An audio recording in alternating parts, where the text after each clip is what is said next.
without the firepower. She went to the RV's side door and descended the steps, leaving the door open in case she needed to sprint to safety. Smells assailed her nasal cavities the moment she stepped in the front room. Unmistakable stink of cooked meth, cigarette smoke, unwashed clothes and bodies.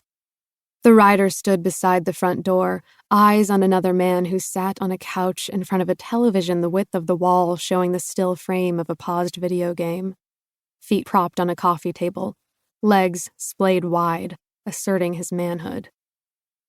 Next to him sat an adult female. Although clearly drug-addled, the native woman's bearing oozed poise.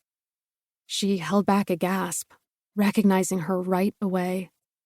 White Dove, the most amazing hoop dancer she had ever seen perform over the years at Indian festivals she had traveled across 4 states to watch.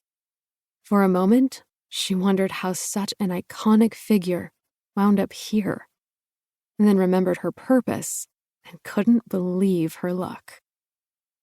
The other woman looked through her, then turned her head to 2 other native women sitting on the floor, legs crossed, heads nodding on their necks. "What'll it be?" the seated man asked. "What have you got?" she asked. "Whatever you want." Her eyes traveled the bare arms of the seated women, injection sites evident. She said, "Heroin. Yeah, I can do that." He pulled out a wad of miniature zippered plastic bags stuffed with beige powder and shook them at her. "How much you need?" Unsure of the price or what would be demanded, she reached into one pocket and withdrew those bills, took a step closer, and tossed the cash to the table. He leaned forward, counted out the money, slid 3 of the baggies her way. She snatched them up and stuffed them in her pocket. Another Native American woman came in the room, head down, shame evident in her posture and reddened cheeks. A man close behind her, tucking his shirt tail in his pants.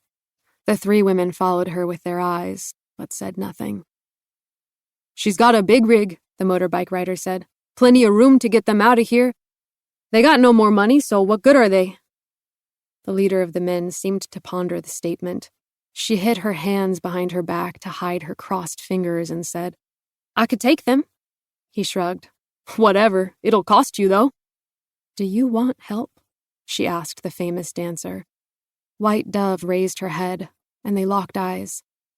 "Yes, I want to stop." Both men laughed, and the dealer said, "Yeah, right. Like that's gonna happen." She ignored him, gaze unwavering on the jewel of the Pueblo. She reached into the other pocket, tossed that wad of cash on the table. "Come with me. I can cure you. I know I can."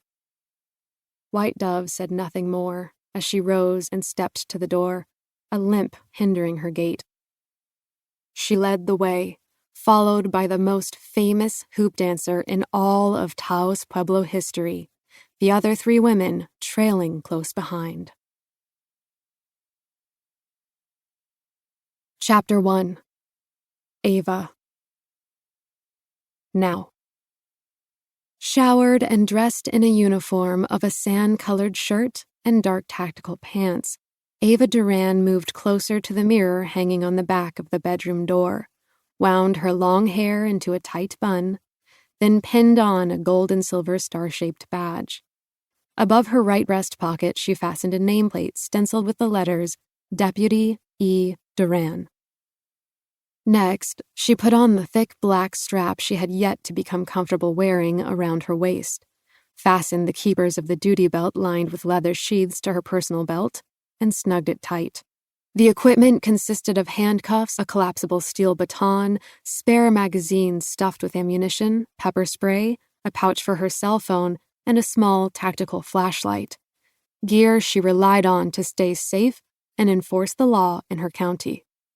Most important, for well-being and to complete her routine, she withdrew her firearm from its holster, ejected the magazine to make sure it was fully loaded, slapped the magazine back in place, then checked the chambered round of the Glock 22 semi-automatic. Satisfied, she reholstered the weapon on her right hip and removed 2 extra ammunition clips from their sheaths and made sure they were each stacked with 15 Smith & Wesson 9mm rounds.